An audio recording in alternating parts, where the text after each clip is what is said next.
था। भारत 15 अगस्त 1947 को आजाद हुआ, लेकिन इस देश के शोषितों को, वंचितों को, कमजोरों को, किसानों को, महिलाओं को अगर असल आजादी मिली तो वो मिली 26 जनवरी 1950 को, जब डॉक्टर बाबा साहब अम्बेडकर के द्वारा लिखा संविधान इस देश में लागू हुआ और भारत के हर एक नागरिक को समता, समानता, बंधुत्व, भाईचारे के साथ रहने का अवसर मिला। लेकिन एक बड़ी ताकत जो आपको मिली संविधान के जरिए, वो थी देश के हर एक बालिग व्यक्ति को वोट। देश आजाद हुआ,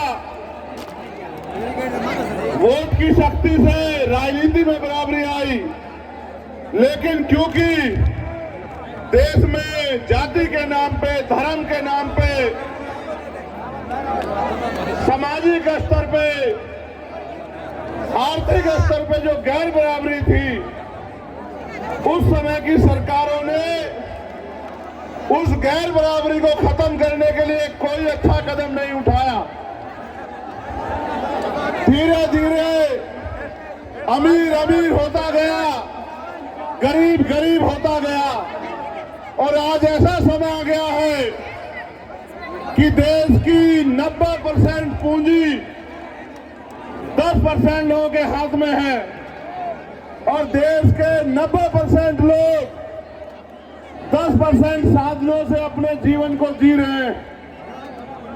अभी अभी बिहार में जातिगत जनगणना के आंकड़े सार्वजनिक हुए। वो आंकड़े कहते हैं कि भारत में जो बिहार है, जिसकी अभी अभी जनगणना हुई, वहां 90% आबादी दलित, पिछड़े, आदिवासी और अल्पसंख्यक समुदाय की है। अगर राजस्थान में भी आप लोग जातिगत जनगणना करवा दो तो यहां भी आपको पता लगेगा कि यहां भी 90% आबादी दलित, आदिवासी, पिछड़े और अल्पसंख्यक समाज की होगी। अब सवाल ये है कि जिनकी आबादी 90% है, उनके हिस्से में क्या है। और इस सवाल को अगर धरातल पे देखो तो ये महसूस होगा कि ना उनको उद्योग है, ना उनके पास रोजगार है, ना उनके पास पर्याप्त नौकरियां हैं, ना उनके पास जमीन है और ना ही उनके पास और किसी तरह का साधन है कि वो स्वाभिमान सम्मान का जीवन जी पाए। ये स्वाभिमान सम्मान का जीवन मांगने से नहीं मिलता है। अगर स्वाभिमान सम्मान का जीवन चाहिए, इसकी कीमत चुकानी पड़ती है। मर तो राजस्थान में हम लोग लंबे समय से रहे हैं।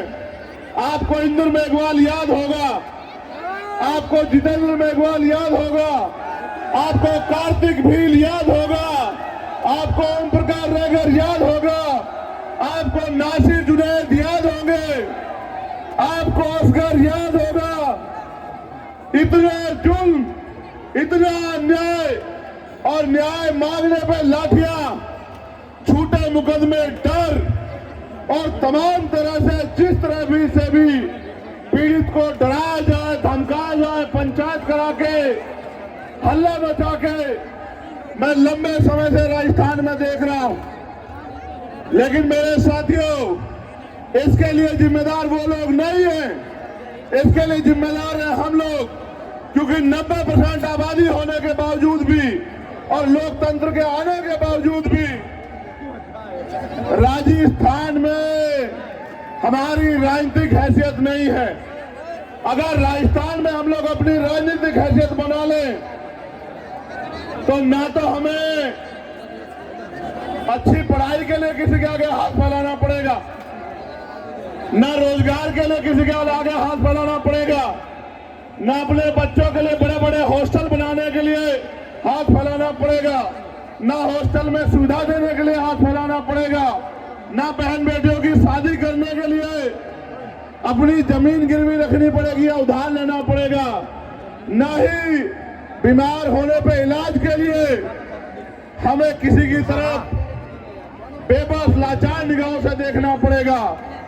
अगर आप अपनी वोट को जिम्मेदारी से ये तय करके कि अब आप गुलामी नहीं सहना चाहते, अब सामंतवाद की जड़ें काट के समता, समानता, बंधुत्व, भाईचारे पे स्थापित राज आप लोग लाना चाहते हो, तो मैं पूरी जिम्मेदारी से बात कहता हूं कि इस धरती पे जो आने वाला समय है वो सुनहरा होगा, सुनहरा मेरा वादा है आप लोगों से।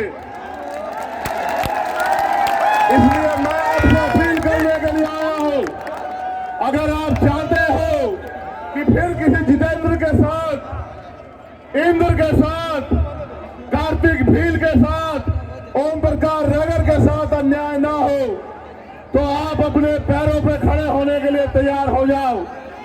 जिस तरह से आज हजारों की संख्या में, मैं हजार नहीं कहूंगा, यहाँ की ताकत देख के लग रहा है कि लाखों की संख्या में जिस तरह आप यहाँ आए हैं, अगर आप अपनी वोट को संगठित होकर आजाद समाज पार्टी को दो, तो मैं गारंटी से कहता हूं कि किसी सामंतवादी में इतनी हिम्मत नहीं बचेगी कि वो हमारी बहन बेटियों की तरफ आंख उठा के देख ले, वो हमारे बच्चों की तरफ आंख उठा के देख ले। ये कोई मुश्किल काम नहीं है मेरे लोगों, ये बहुत आसान काम है। आसान इसलिए है कि पहले जब राजतंत्र था तो तलवारें चलती थी, भाले चलते थे, हाथी घोड़ों पे युद्ध होता था। आज लोकतंत्र में सिर्फ ईवीएम का बटन दबाना है। अगर आप अपने अंगूठे को तैयार कर दो और अपने साथियों को भी कह दो कि अंगूठा मजबूत कर लो। पहले सामंतवादी ये अंगूठा आपकी जमीन लूटने के लिए लगवाया करते थे, आज ये अंगूठा आपकी तकदीर बदलने के लिए लगेगा। अगर आपने फैसला लिया तो मैं जिम्मेदारी से कहता हूं कि आने वाला कल आपका होगा, आने वाला समय कमजोरों का होगा, किसानों का होगा, महिलाओं का होगा, नौजवानों का होगा। इसलिए मैं आपसे अपील करता हूं, एक समस्या भी मेरे सामने रखी गई है। मुझे बताया गया है कि इस क्षेत्र में पानी की बड़ी कमी है। मैं मीडिया के साथियों से कहूंगा कि मेरी बाकी खबर चलाना ना चलाना, लेकिन मेरी इस बात को जरूर उठाना, क्योंकि ये जन समस्या है और यहाँ के लोग, हर जाति धर्म के लोग इस समस्या से पीड़ित हैं कि सन 1966 में राजस्थान में गुजरात के समझौते से माही बेसिन पर कडाड़ा बांध निर्माण का समझौता हुआ था, जिसमें शर्त रखी गई थी कि सिरोही, जालोर, बाड़मेर के किसानों को खेती के लिए और पीने के लिए 127 टीएमसी पानी दिया जाएगा। कालांतर में बांध का निर्माण हुआ और 132 गांव बांसवाड़ा के डूब गए।